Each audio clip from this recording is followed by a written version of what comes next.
Paper हैं जो education scheme 2013 के हैं और वो तमाम मैच हो जाते हैं जो 8 पेपर हैं एजुकेशन स्कीम 2021 के।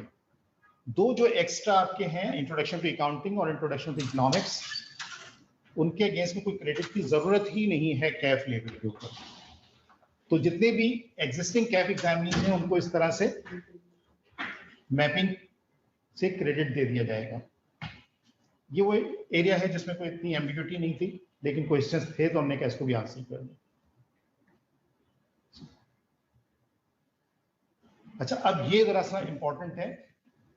अब आप एग्जिस्टिंग कैफ एग्जामिनी अगर हैं, यानी वो कैफ एग्जामिनीज जिन्होंने कभी भी कैफ का कोई पेपर अटेम्प्ट किया हुआ है, तो उन्हें एटलीस्ट 2 पेपर्स कैफ स्टेज के ग्रुप ए के पास करने हैं ग्रुप बी में जाने के लिए, इस ट्रांजिशन के साथ जो आगे लिखी हुई है। स्प्रिंग 2022 में ये पॉलिसी उन पे एप्लीकेबल नहीं होगी, यानी वो ग्रुप ए और बी के तमाम पेपर्स के लिए एलिजिबल होंगे फॉर अपीयरेंस।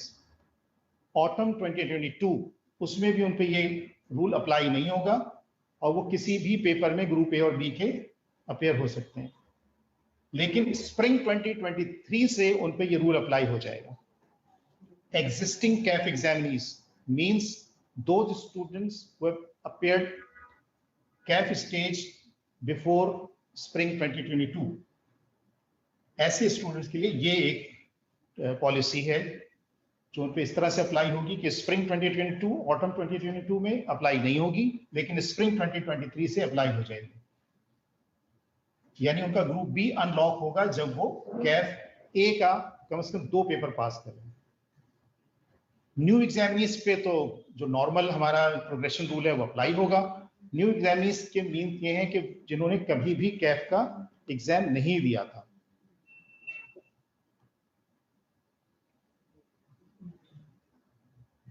ये मैं थोड़ी देर स्क्रीन रोकता इसलिए हूं ताकि आप लोग में जो अपनी कैटेगरी को समझना फिर उसको फौरी तौर पे डाइजेस्ट करने में थोड़ा टाइम लगता है, तो थोड़ी देर के लिए हम स्क्रीन को रोकते हैं ताकि आप उसको देख लें।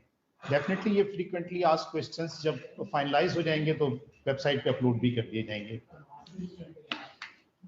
हो गए ड्राफ्ट, पहला ड्राफ्ट हमने अपलोड कर दिया। क्वेश्चन नंबर 7 भी बहुत रिपीटेड क्वेश्चन आ रहा था कि ये जो रूल है लिमिट अटेम्प्ट लिमिट का, ये किस तरह से अप्लाई होगा। तो फिर वही है, इसमें कैटेगरी 2 है। एग्जिस्टिंग कैफ एग्जामिनीज जो हैं, यानी जिन्होंने कभी भी कैफ का एग्जाम दिया हुआ है, वो अपने पेपर लेफ्ट साइड पे देख लें कि उनके पेपर 1 से लेके 3 तक बैलेंस हैं, 4 हैं, 5, 6, 7, 8 हैं। और राइट साइड पे जो कॉलम है, मार्च 1 2022 से हम ये पीरियड काउंट होना शुरू हो जाएगा। मार्च 1 2022 से ये पीरियड काउंट होना शुरू हो जाएगा कि जिनके 4 पेपर रह गए हैं 1 से लेके 4 तक, वो 24 मंथ में उन्हें अपने तमाम पेपर पास करने होंगे। जिनके 5 हैं 30, इसी तरह 8 तक 48 मंथ यानी 4 साल का पीरियड में मिलेगा कि वो 8 पेपर पास कर लें। एक कंसेप्ट है ग्रेस पीरियड का जो आपको थोड़ी देर में न्यू एग्जामिनीज में बताऊंगा। That grace period of 12 month will not be applicable to existing CAF examinees. Existing CAF examinees जिन्होंने कभी भी CAF का एग्जाम दिया हुआ है। न्यू CAF examinees के लिए ये जो रूल है वो इस तरह है कि वो कम से कम 6 पेपर उन्हें पास करने हैं 4 इयर्स के अंदर या 48 मंथ में, और उनका जो टाइम पीरियड काउंट शुरू होगा वो उनकी फर्स्ट अटेम्प्ट से होगा। यानी फर्ज करें 2023 में कोई कैफ में एडमिशन पहुंचता है तो उसके बाद 2023 के स्प्रिंग में अगर वो पहला एग्जाम देता है तो वहां से 4 ईयर काउंट होंगे और उन्हें कम से कम 6 पेपर 4 इयर्स में पास करने हैं। तो रिमेनिंग 2 पेपर्स या जो भी रह गए हैं, 1 पेपर है 2 पेपर हैं, उसके लिए 12 मंथ का एक ग्रेस एडिशनल मिल जाएगा जो इनको अवेलेबल होगा। इस टेबल को भी थोड़ा सा डाइजेस्ट कर लें, हो सकता है बहुत सारे क्वेश्चंस आपसे रिलेटेड हों जो अभी आंसर हो जाएं।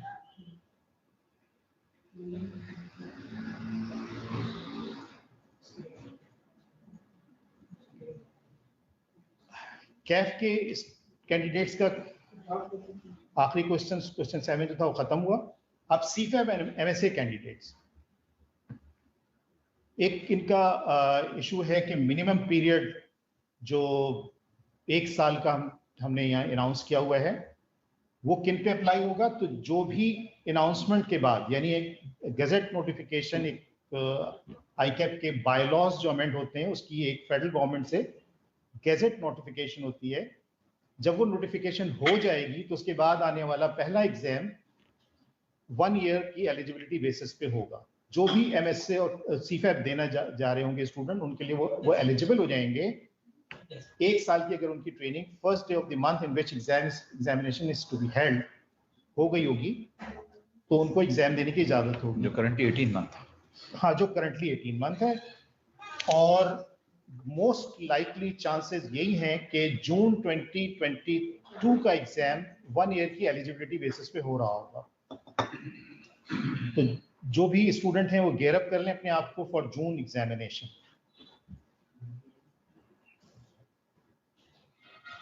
अच्छा, अब सीफैब और एमएसए के स्टूडेंट ने अगर विंटर में कंप्लीट कर लिया कोई भी स्टेज, फर्स्ट करें उसने सीफैब क्वालिफाई कर लिया, तो स्कीम 2021 में भी वो सीफैब क्वालिफाइड ट्रीट किया जाएगा। इसी तरह अगर किसी के एमएसए के 2 पेपर पास हो गए हैं तो वो स्कीम 2021 में भी एमएसए क्वालिफाइड ट्रीट किया जाएगा।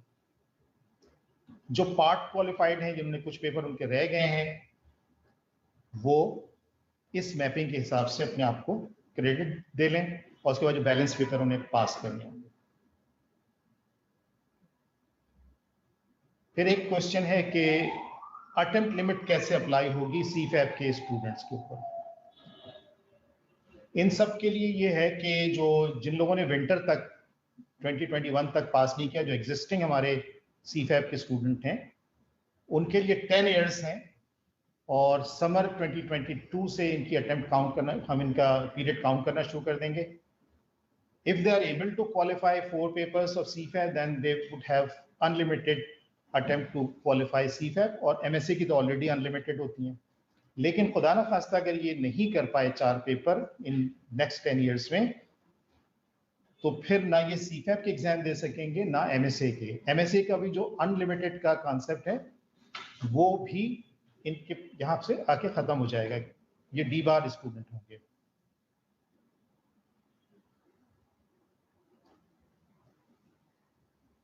अब hands on courses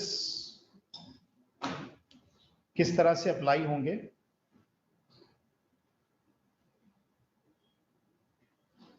existing trainee जितने हैं उन पर पीसीएससी अप्लाई नहीं होगा। डेफिनेटली वो पीसीएससी करके ही हमारे ट्रेनी बने होंगे। जो लोग एग्जिस्टिंग स्टूडेंट हैं उन पे जो हमारे नए कोर्सेज हैं वो अप्लाई नहीं होंगे। ये लाइफ टाइम उनकी नॉट एप्लीकेबिलिटी है। लेकिन एथिक्स का कोर्स जब वो फॉर्म ओ लेने जाएंगे एग्जिस्टिंग ट्रेनी, अगर उनको जरूरत होगी, तो विंटर 2022 से उन्हें पीवीईए यानी professional value ethics and attitude का कोर्स अटेम्प्ट करना होगा, जो कि ऑनलाइन कोर्स है। और फॉर्म एस के लिए तो ऑलरेडी आपको पता है कि ये आज भी एप्लीकेबल है और न्यू स्कीम में भी एप्लीकेबल होगा। इसको समझ लें कि जो एग्जिस्टिंग ट्रेनीज हैं उनके लिए पीसीएससी तो नॉट एप्लीकेबल कह लें या नॉट रेलेवेंट है इस जगह पर, क्योंकि वो ऑलरेडी ट्रेनीज हैं। लेकिन इनके लिए तमाम हैंड्स ऑन कोर्सेज भी नॉट एप्लीकेबल हो गए। इनके लिए जो course professional value ethics and attitude का एडिशनल रखा है हमने फॉर्म ओ की एलिजिबिलिटी के लिए, वो विंटर 2022 से पहले इनसे हम डिमांड नहीं करेंगे। लेकिन विंटर 2022 में अगर ये फॉर्म ओ जमा कराना इनकी जरूरत हुई तो फिर इन्हें पीवीईए जमा कराना होगा। और जो दूसरा फॉर्म एस के लेवल पे हम पीवीईए डिमांड करते हैं वो तो ऑलरेडी एप्लीकेबल है और कंटिन्यू रहेगा। अब ऐसे स्टूडेंट जो पीरियड कंप्लीट कर चुके हैं उनसे हम कोई हैंड्स ऑन कोर्स है, पीसीएससी कोर्स है, प्रोफेशनल वैल्यू कोर्स है, कोई भी एप्लीकेबल नहीं है, क्योंकि ये अपना पीरियड कंप्लीट करके अपना उस स्टेज से बाहर आ चुके हैं।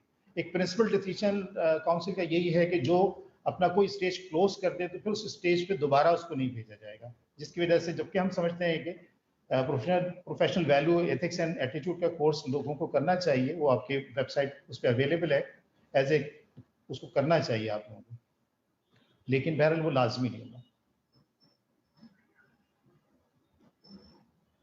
अगर वो स्टूडेंट आप अटेंशन लें जो कि कैफ का एग्जाम ऑटम 2021 में पास कर जाएंगे इंशाल्लाह, जो लोग ऑटम 2021 में एग्जाम पास करेंगे, कैफ कंप्लीट करेंगे, उनके लिए कोर्सेज कैसे उन पे एप्लीकेबल होंगे।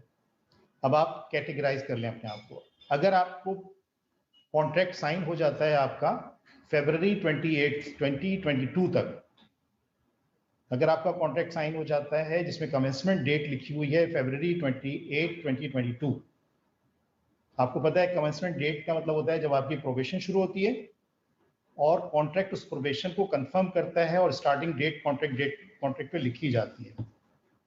जो भी कॉन्ट्रैक्ट में आपकी कमेंसमेंट डेट लिखी होगी, अगर वो 28 फरवरी 2022 तक है तो आपको PCSC along with the writing skill test complete करना है।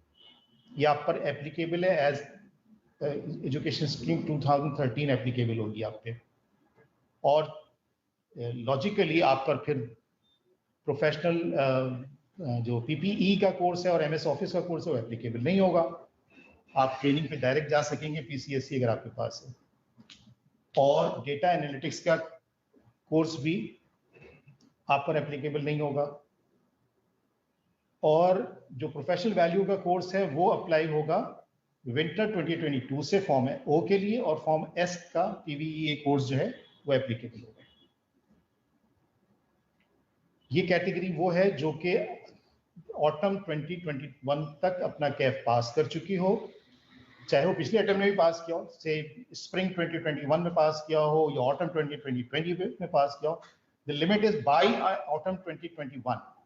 अगर आपने कैफ पास कर लिया है और आपको ट्रेनिंग मिल रही है बाय फरवरी 28 2022, तो आप पर ये कोर्सेस अप्लाई होंगे जो कि सिर्फ पीसीएससी का कोर्स है और पीवीईए का कोर्स जो फॉर्म एस पे अप्लाई होता है।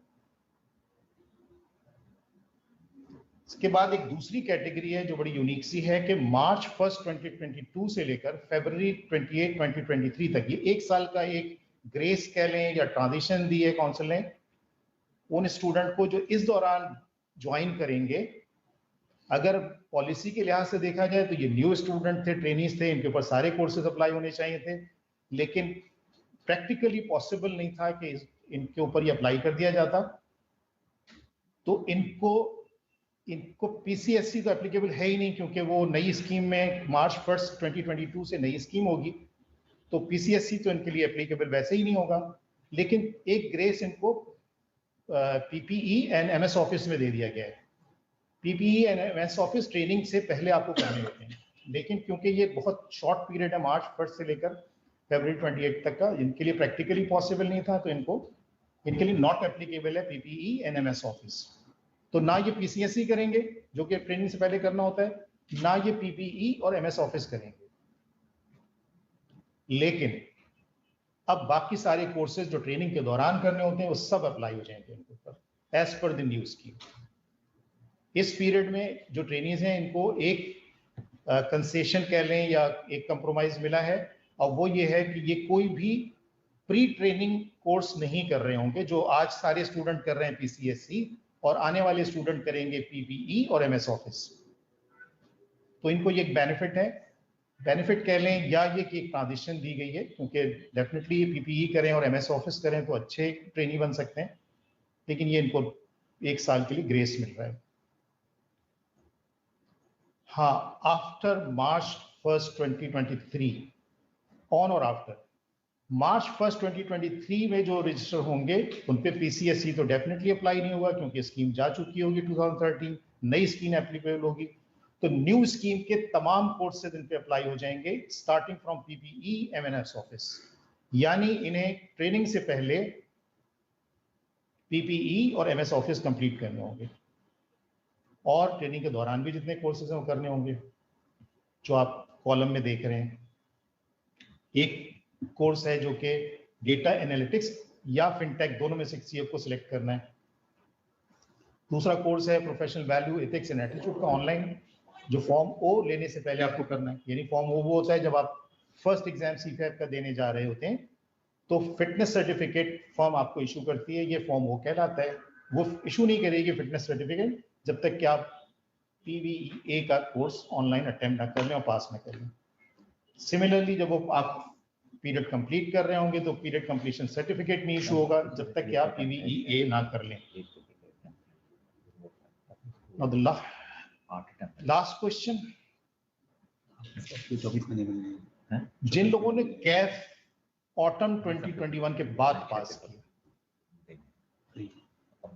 उनका जब जो भी ऑटम के बाद पास करेंगे तो यकीनन वो मार्च 2022 के एग्जाम देंगे, उसमें पास करेंगे या उसके बाद पास कर रहे होंगे। तो उनके लिए कैफ बेसिस पे ट्रेनिंग स्टार्ट करने का कोई चांस नहीं है, तो वो करेंगे या तो बिटवीन मार्च 1 2022 टू February 28 2023। तो उनके लिए बिल्कुल वैसे ही एप्लीकेशन है, PCSE not applicable, PPE and MS Office not applicable, and then all other courses are applicable. And on or after March 1 2023 new scheme के तमाम कोर्सेज एप्लीकेबल हो जाएंगे।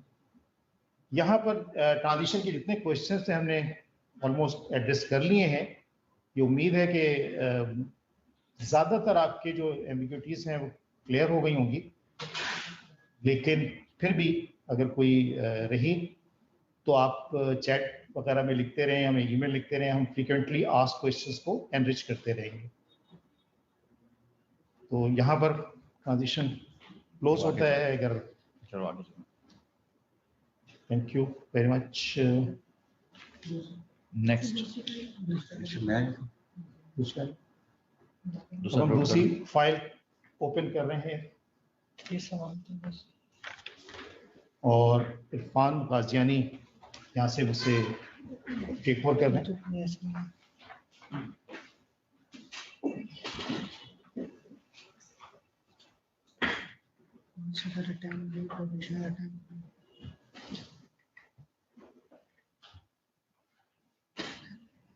Bismillahirrahmanirrahim. Assalamu alaikum to all participants. जिस तरह schemes पर बहुत questions उठे हैं, लोगों ने क्वेरीज की हैं न्यू स्कीम्स पे, इसी तरह हमारे पास एग्जामिनेशन से रेलिवेंट भी काफ़ी क्वेश्चंस आए हैं। जो क्वेश्चन हम बताए हैं उनको हमने कंबाइन कर लिया है और उनको एक FAQ के तौर पर आपको यहाँ भेज कर बता रहे हैं। जो बड़ा कॉमन क्वेश्चन आया है, जो हमारे पास काफ़ी लोग जो अटेम्प्ट वो करना चाह रहे थे कि अगर हम 3 पेपर में बैठते हैं और 2 पेपर पास कर लेते हैं या हमारे 2 पेपर ऑलरेडी पास हैं, तो क्या कैफ ए जो ग्रुप ए है ये इसमें हम 2 पेपर में बैठ सकते हैं?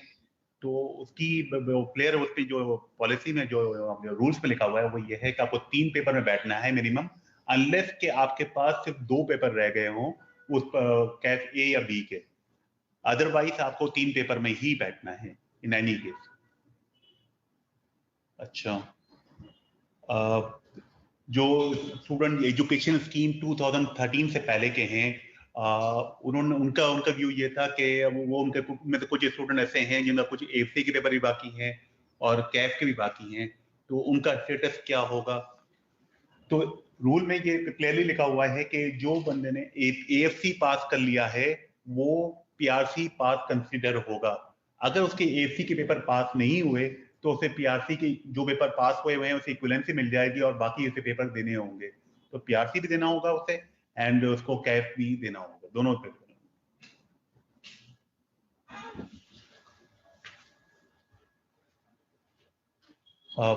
कुछ स्टूडेंट ने हमें इस तरह अप्लाई किया कि उन्होंने AFC पास कर लिया है और वो कैफ के पेपर दोनों साथ कैसे देगा, PRC और कैफ? पहले PRC करेगा फिर कैफ पास करेगा। कुछ स्टूडेंट ने ये हमसे कांटेक्ट किया है, इवन हमसे मतलब इवन एग्जामिनेशन लेटर मांगा है उन्होंने कि चूंकि हमने AFC पास कर लिया है और IA और IF हमें देने की जरूरत नहीं है, तो क्या ICAF हमें एग्जामिनेशन लेटर देगा? तो जैसे उमैर ने लास्ट अपनी जो प्रेजेंटेशन में आपको ट्रांजिशन बताया कि IA और IF की कोई क्रेडिट नहीं है। जब क्रेडिट नहीं है तो एग्जामिनेशन का कोई सवाल ही पैदा नहीं होता। तो इस तरह का कोई लेटर इशू नहीं होगा। ये पेपर अब स्कीम से खत्म हो गए हैं और आपने जो नए पेपर हैं वो पास करने, तो जो उनका कोई क्रेडिट आपको नहीं मिलेगा।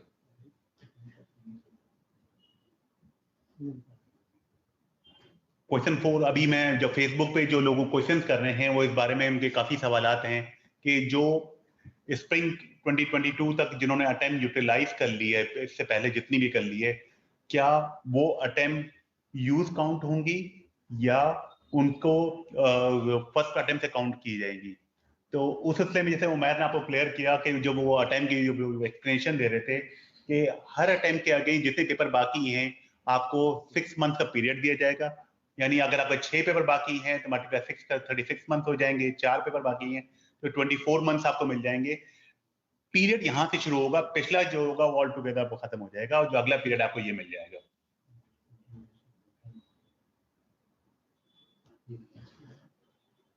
पीआरसी के जितने स्टूडेंट हैं उन्हें 15 मंथ्स के अंदर पास करना है। पहले 3 महीने में रजिस्ट्रेशन के बाद वो एग्जाम में नहीं बैठ सकते, पहले 3 महीने के बाद वो जो मंथली एग्जाम्स होंगे हर महीने में, फिर वो हर एग्जाम में बैठना चाहें तो बैठ सकते हैं, लेकिन वो 3 मंथ से लेकर इसके बाद 12 मंथ मजीद मिलेंगे, इन दोनों पेपर पास करना होगा।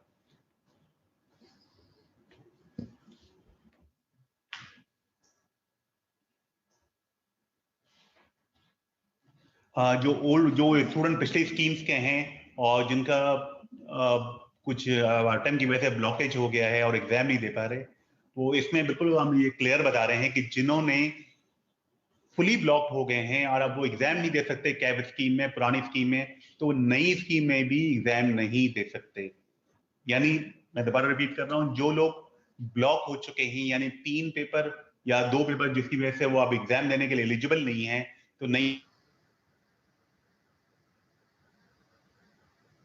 लोगों ने जिनका 1 पेपर ब्लॉक है और अभी भी वो एग्जाम दे सकते हैं, तो वो उनका ब्लॉकेज उनमें एग्जाम देने की दोबारा परमिशन मिल जाएगी और वो उनको पीरियड मिल जाएगा।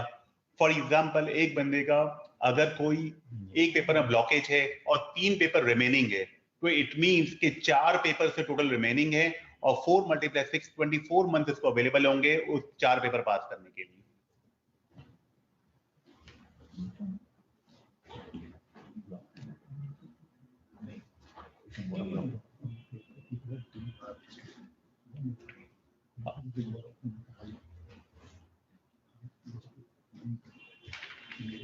पीआरसी के हिस्से में काफी लोगों ने सवालात ये किए हैं कि पीआरसी की फर्स्ट अटेम्प्ट जो 12th मंथ है वो कहां से शुरू होगी, डेट ऑफ रजिस्ट्रेशन से या from the date of examination. तो वो रूल्स जो इशू किए गए हैं एजुकेशन स्कीम, उसमें क्लियरली मेंशन है कि वो फ्रॉम द फर्स्ट एग्जामिनेशन से उसकी अपीयरेंस काउंट होना शुरू होगी।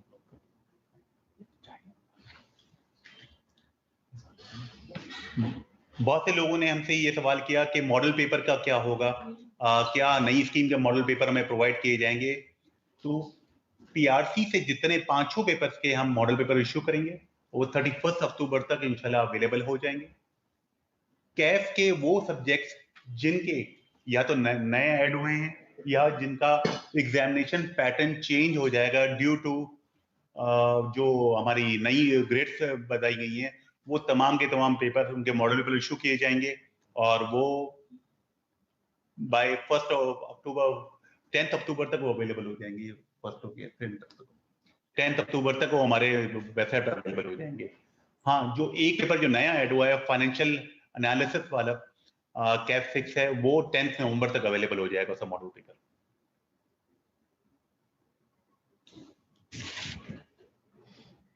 पीआरसी की एग्जामिनेशन की फ्रीक्वेंसी के बारे में सवाल आए थे, तो वो हम कंफर्म करते हैं कि वो मंथली बेसिस पे एग्जाम होंगे, हर मंथ एक जगह शेड्यूल आएगा और एग्जाम हुआ करेंगे।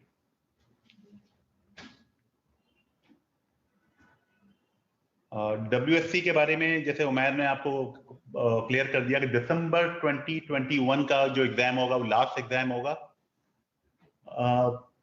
28 फरवरी 2022 तक जो लोग वो होते हैं WSC पास होंगे, सिर्फ वही आर्टिकल अपनी शुरू कर सकेंगे जो PCSE पास होंगे। हाँ, 1 मार्च 2022 से बाकी लोग जिन्होंने WSC पास नहीं किया वो भी आर्टिकल के लिए एलिजिबल हो जाएंगे। अच्छा, वो स्टूडेंट जिन्होंने 50% से कम मार्क्स लिए हुए हैं, HSC में या उनके 3 A और D ग्रेड से कम है, तो उन लोगों को QAT पास करना कंपलसरी होगा। और QAT पहला जो एग्जाम होगा वो अगर गैजेट नोटिफिकेशन अप्रूव हो जाता है, बाय लॉ चेंज हो जाते हैं, तो वो 1 मार्च 2022 के बाद किसी वक्त भी एग्जाम होगा, मार्च के महीने में लिया जा सकेगा।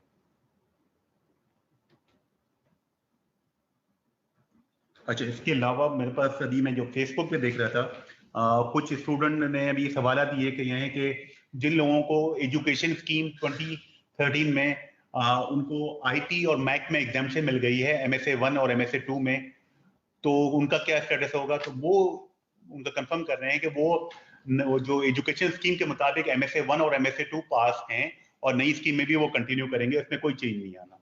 तो वो उनका जिन्होंने IT या मैक की बेसिस पे एग्जाम्पशन ली है वो कंटिन्यू करेगी। जितने हमारे पास सवालात मौजूद थे और आए थे हमने जवाब दे दिया। अगर किसी और भी क्वेश्चन हैं तो वो हमारे साथ शेयर करते रहें, हम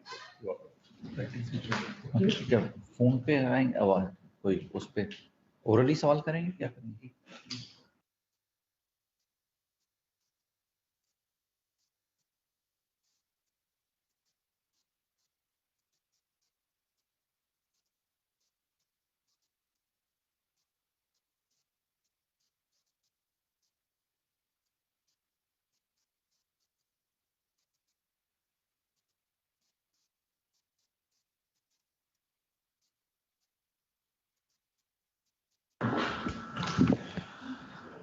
तो कुछ क्वेश्चंस ऐसे थे जो हमने एड्रेस नहीं किए हैं, ऑल्दो कि अगर रूल पढ़े जाएं तो हो सकते हैं, लेकिन फिर भी कुछ स्टूडेंट ज्वाइन करना चाहते हैं CA क्वालिफिकेशन को, और उन्होंने पूछा है कि हमारी एग्जाम्पशन का प्रोसेस क्या रहेगा।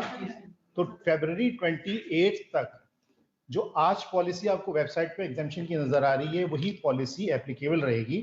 फरवरी 28 2022 तक जो आज पॉलिसी है वही कंटिन्यू रहेगी, और एजुकेशन स्कीम 2013 लाइव रहेगी फरवरी 28 2022 तक।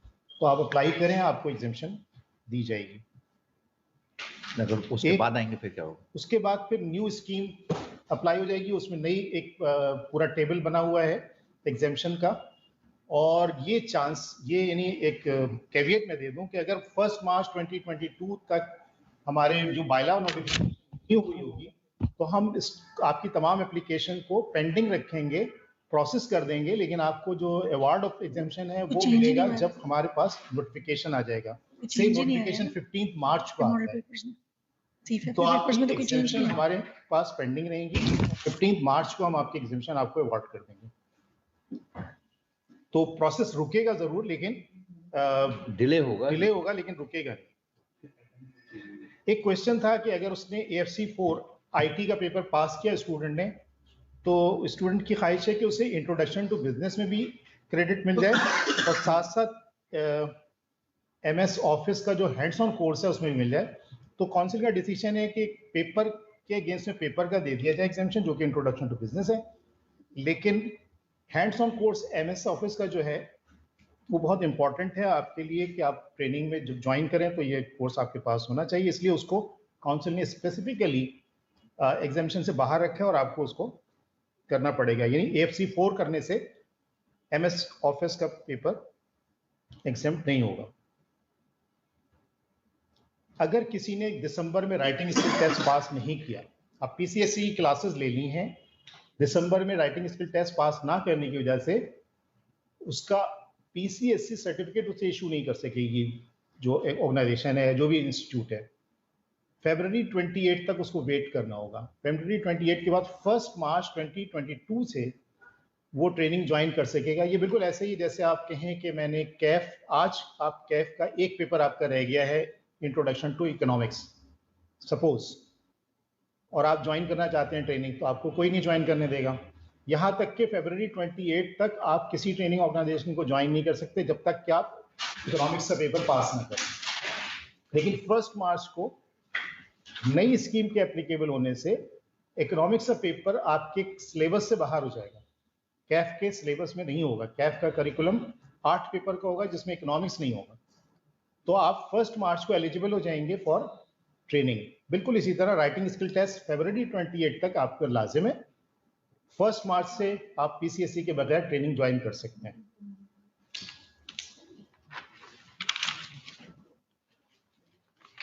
अच्छा, सीफैप के लोगों का ख्याल है कि मॉडल पेपर चेंज हो जाएंगे या कुछ उसकी पैटर्न भी चेंज आने जा रहा है, तो ऐसा नहीं है कि सीफैप के पेपर अपने पुराने पैटर्न पे ही रहेंगे।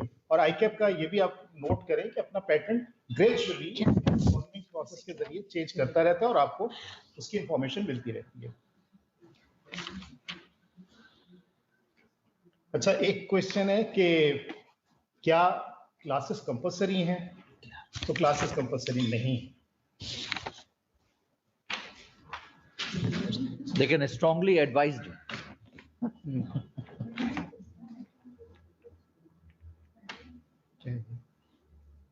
कौन लिख रहा है?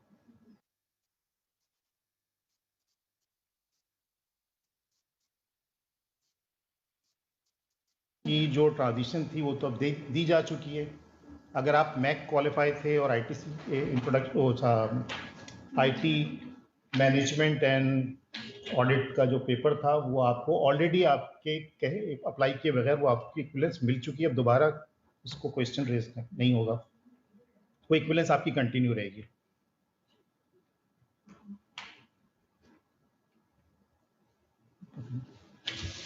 टाइपिंग समझ में थोड़ी नहीं आ रही है। अच्छा, क्वेश्चंस तो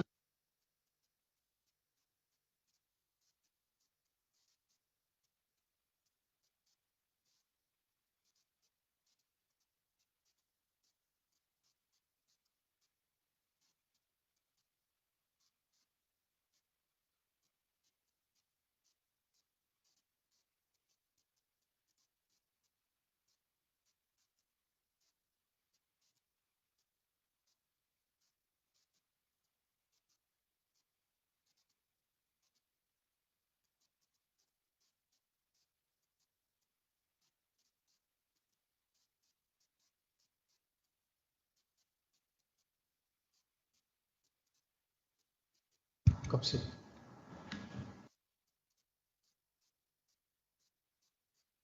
आवाज आ रही है मैडम? अच्छा, सही।